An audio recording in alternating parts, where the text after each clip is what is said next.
Welcome to Daxue Talks, a show powered by Daxue Consulting, a China-based strategic market research company founded in 2010. I am Nicolas Coster. I am a business lawyer, French business lawyer. I have been in China for 16 years. I'm specialized in foreign direct investment. So basically, I set up companies in China and I also sometimes liquidate them. What are the common legal barriers for inbound M&A which are still in existence now? Let's say first that the new foreign investment law withdraw one barrier. That means before, when you do M&A and you want to purchase as foreign investor or Chinese company, what you need to do, the first things you need to do after you sign the contract and you close the deal, is to apply to the Ministry of Commerce to change the legal status of the Chinese company from Chinese entity to foreign investment entity. So it was one more step to proceed before to be able to finalize the deal.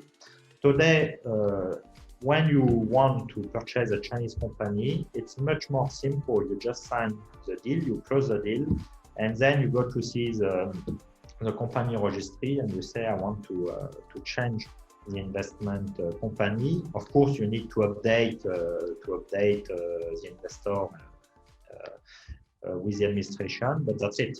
It's finished. How do you see the new foreign investment law impacting on the future of M&A in China? It will benefit to the M&A market in China because it's cheaper, faster, and more efficient today to purchase the Chinese companies than before. And there is no doubt that in a few months we have implementation regulation to help foreign investor to invest in China.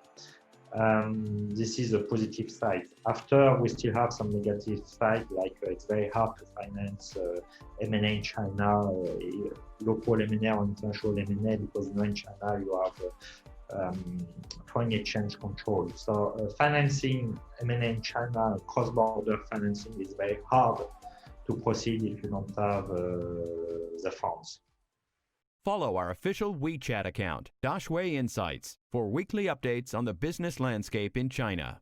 What kind of laws must foreign companies abide by when acquiring a Chinese company?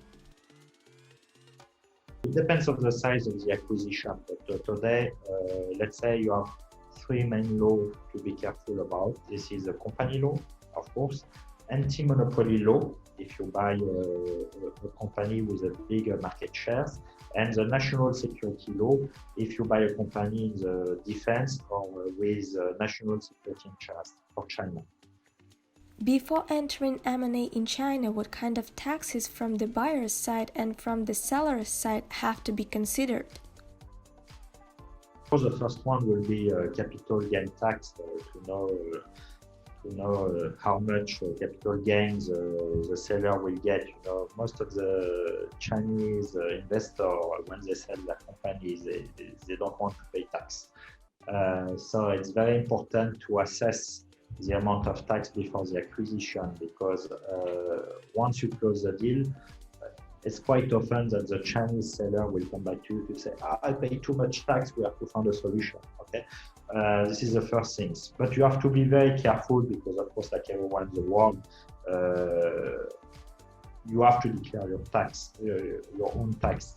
And for many years, you have many advisors in China who advise their client to set up what we call a special purpose vehicle in Hong Kong, in Singapore, such kind of things, saying that, okay, you have to set up the holding company in such kind of country, and the day you want to sell it, then you don't have to declare anything in China.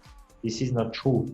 Since 2008, Chinese government implement a lot of regulation and law to fight against tax evasion. And if you don't declare the selling of the holding company in Hong Kong or in Singapore when most of the business is in China, this is tax fraud and you will go to jail. Any questions? We will find an expert to answer them. Drop your questions in the comments or send us an email, dx@daxueconsulting.com.